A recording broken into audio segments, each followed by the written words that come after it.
Kaway-kaway mga ka-farmers, samahan niyo ako at silipin natin ang malawak na talungan. Pagmamayari ito ng isang masipag na farmers habang yung asawa niya ay nagtatrabaho bilang OFW. Sa talungan lang sila nakahawak ng 1 milyon.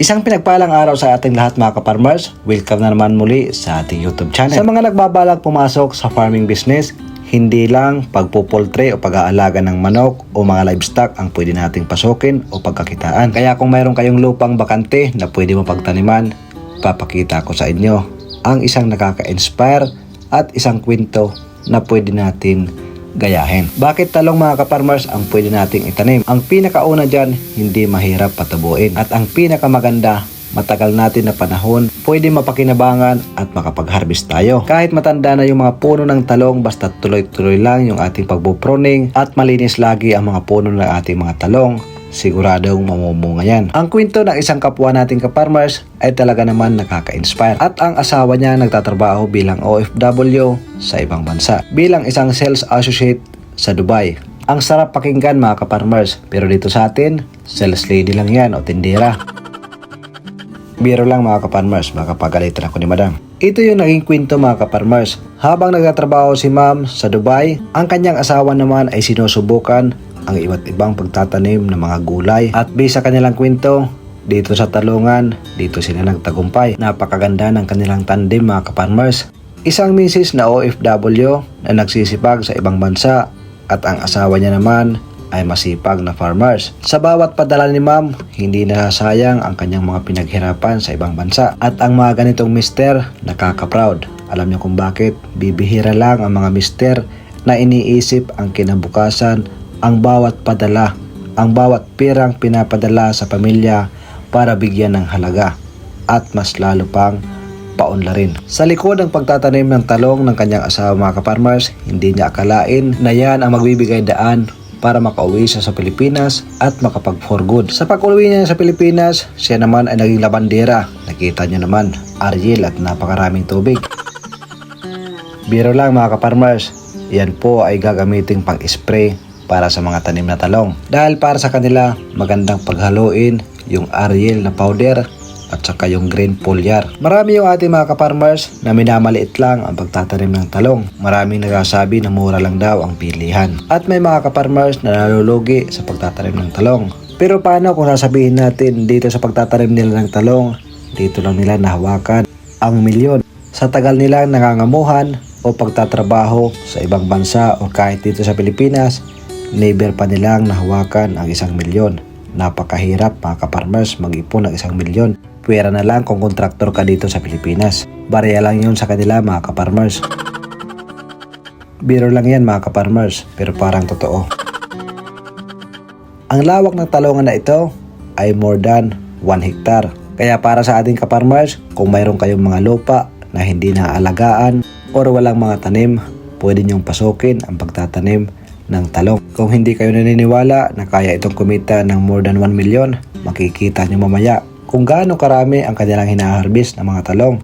Kaya para sa ating mga ka-farmers na nagplanong pumasok sa farming business, kung hindi para sa inyo ang pag-aalaga ng manok o pag-aalaga ng mga livestock, punta kayo sa pagtatanim ng mga iba't ibang mga crops katulad ng talong. Kasi sa farming, kung masipag ka lang at matyaga at meron kang puhunan, sigurado mayroong patutunguhan. Lahat naman ay nagsisimula sa hindi marunong. Kung hindi mo subukan, hindi mo malalaman ang inyong kakayanan. Kaya talong ang ating ibinahagi mga ka-farmers, kasi sabi ko nga sa inyo, napakadali itong patubuin. Kahit magtanim lang tayo sa paso, kaya natin itong pabungahin. Ang presyohan ng talong mga ka-farmers, lalo na sa farm gate, ay masyadong malikot. May mga panahon na mataas ang presyo, may mga panahon naman na mababa. Sa lawak ng kanilang talungan, ay nakakapag-harvest sila ng 500 kilo to 1,000 kilo. Depende sa dami ng mga harvest. At simula sa unang harvest mga ka-farmers, halos sunod-sunod na yan. Halos every week nakakapag-harvest sila ng kanilang mga talong. At sa bawat harvest nila mga ka-farmers, ay kumikita lang naman sila ng 100k. Ang pinakamababa. Paano pa kaya ang pinakamataas mga ka-farmers? Sa lawak nga naman ng talongan na ito ay tiba-tiba ang may-ari. At ang pausok mga kaparmers, napakalaking tulong yan para maitaboy ang mga insekto na naninirahan o pwedeng dumapo sa kanilang mga talong. Para maiwasan iyan, mas mainam na umaga at hapon magpapausok.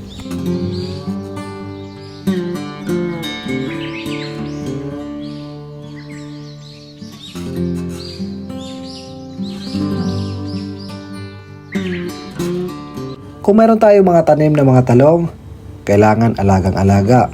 Kailangan palagi tayong nagtatanggal ng damo at nagpo-pruning para yung mga ina-apply ng mga fertilizer ay hindi masasayang, hindi mapupunta sa damo at siguradong mapupunta sa ating mga tanim na talong. At makikita nyo naman kung gaano kaganda at gaano kalinis ng kanilang talong. Kaya sa lawak ng talongan na ito mga kaparmers, sa 1 bilyon na aking sinabi, maliit lang yun nakita para sa ganito kalawak na talongan. Ang talong kasi mga kaparmers, mahabang panahon ito mapapakinabangan o makakapag-harvest. Basta't patuloy lang natin itong aalagaan at a-applyan ng mga fertilizer. At para sa ating mga kaparmers na magtatanong, para saan ba yung napakaraming kawayan na yan? Ang kawayan na yan mga kaparmers, diyan po tinatali ang tali na pangsuporta para sa mga talong. Ang mga talong kasi mga kaparmers, pag marami ang bunga at hindi makayanan ng mga sanga, maaaring mabali o bumagsak. Kaya nilalagyan niya ng tali. Habang tumataas ang mga talong, tinataas din ang tali na pangsuporta para sa mga tanim na talong. At katulad ng aking sinasabi mga kaparmers, halos every week sila nag-harvest ng kanilang mga talong dito. Kaya tuloy-tuloy ang kita kung mayroon tayong napakalawak na talongan. Ang kitaan ng ating mga talong, nadepende yan sa lawak. Kung mas malawak ang ating tanim na talong, siguradong mas malaki at tiba-tiba ang ating kikitain. At pagkatapos mag-harvest mga kaparmers, kikilatisin ang mga gandang talong at yung mga class B na mga talong mga kaparmers. Kaya hindi rin biro ang ganito karami na hinarvest na talong. Kailangan nating i-check at i-packing ng maganda para pagdating sa deliver, pagdating doon sa pupuntahan o babagsakan, maayos at presentable ang pagtitimbang at hanggang doon sa bayaran. Kaya kung nagtataka kayo kung bakit sila kumikita ng sobra 1 milyon sa pagtatanim ng talong, makikita nyo na kaparmers kung gaano karami ang kanilang hinaharvest na mga talong. Pero sabi nga nila, simula na nagtanim sila ng talong, dito sila nakaahon-ahon. Sa dami ng mga gulay ng kanilang sinubukan para itanim, dito lang sila kumita ng maganda. At dahil sa pagtatanim nila ng talong, nakakatulong din sila sa kanilang mga kapitbahay para makapagbigay ng trabaho. At ang mga sahod ng mga tao dito sa kanila ay nagre-range sa 300 pag ito ay libre ng pagkain. Pag hindi naman libre, 350. Ganun po ang sahuran o bayaran ng kanilang mga tauhan. Sa inyong mga probinsya mga kaparmers, magkano ba ang sahuran ng ganitong mga tauhan na nagtatrabaho sa farm? Paki-comment na lang kung magkano at saan lugar kayo mga kaparmers. At paki-comment na rin kung magkano ang per kilo ng inyong mga talong mapa-farm gate man or doon sa merkado.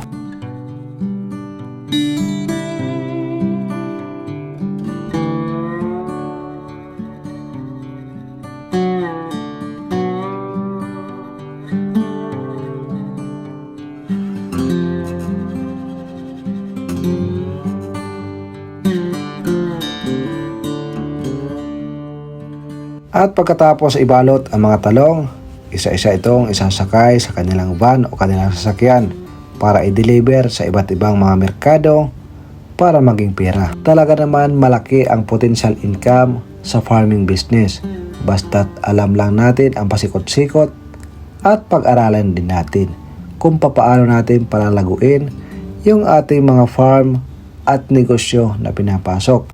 So ayan na mga kaparmers, tapos nang ibinalot. Pagkatapos nitong i-deliver, pag uwi nila nito, siguradong pera na mga kaparmers. Sabi nga ng mga Bisaya mga kaparmers, basta't magkugi ka lang, siguradong mayroon kang pirang makukuha o aanihin. Totoo nga ang kasabihan, basta't may tiyaga, may nilaga, may pangbulalo pa mga kaparmers.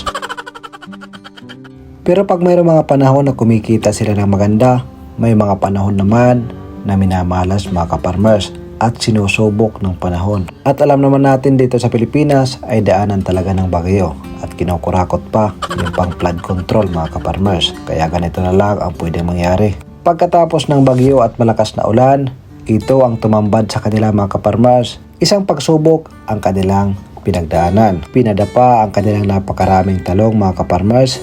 Buti na lang pwede pa itong mai-harvest at sakto na sa edad. Pwede pa itong mai-harvest at maibenta.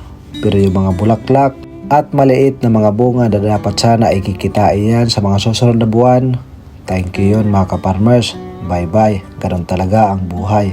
Mayroon mga pagsubok. Pero ang kagandahan sa talong mga ka-farmers, hanggat hindi ito nabubunot sa kanyang pinagtatamnan, ay kaya pa itong bumalik at makabangon. Pero kailangan hintayin ang mga ilang buwan para makapag-harvest ulit at makatayo ang mga talong na ito.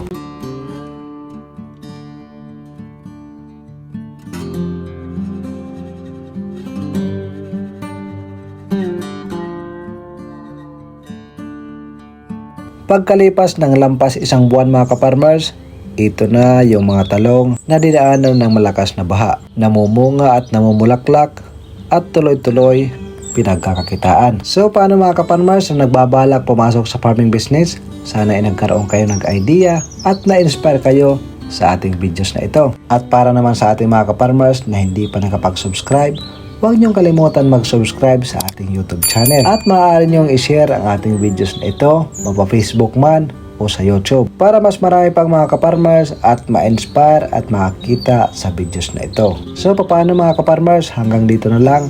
Maraming salamat sa pagsama niyo sa ating episode na ito. Mabuhay po kayong lahat. God bless po sa inyo saan man kayo naroroon. And God bless sa inyong mga mahal sa buhay.